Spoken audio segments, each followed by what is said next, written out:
नबी करीम अलैहिस्सलाम नमाज पढ़ा रहे थे, जोर की नमाज थी, असर की नमाज थी। सही मुस्लिम में मौजूद है। हजरत अबू हुरैरा फरमाते हैं नमाज पढ़ाते पढ़ाते नबी पाक ने कदम आगे किया। नमाज पढ़ाते पढ़ाते कदम आगे किया और यूं हाथ उठाया, फिर वापस कर दिया। अब नमाज पढ़ के ना तो सलाम फेरा तो सहाबा अर्ज करने लगे, या रसूल अल्लाह सल्लल्लाहु अलैहि वसल्लम, वो नमाज में पैर भी आगे किया तो हाथ भी उठाया, तो वजह क्या थी? पहला सवाल तो यह है कि आप लोग नमाज पढ़ रहे थे या हुजूर को देख रहे थे?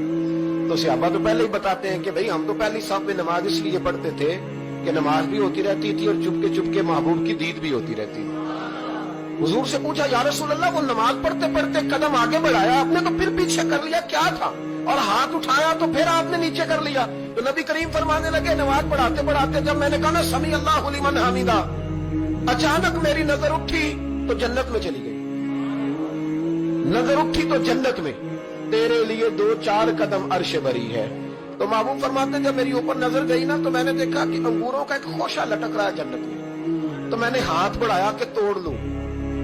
हुजूर खड़े हैं मस्जिद नबवी में और फरमाते हैं कि मैं यहाँ खड़े होकर हाथ ऊंचा करूं तो मेरा जन्नत तक पहुंच जाता है। फरमाया मेरा इरादा हुआ कि वो खोशा जन्नत का तोड़ लूं और जरा मैंने पैर आगे बढ़ाया ही था तो मेरे दिल में ख्याल आया कि जन्नत राज है, तो राज ही रहनी चाहिए।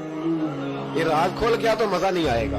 तो मैंने फिर वो हाथ वापस कर लिया। सहाबा कहते हैं जब नबी करीम ने ये बयान किया तो हमारे चेहरे न तजस्सुस से खेल उठे। तजस्सुस से हम कोई बात और भी सुनना चाहते थे।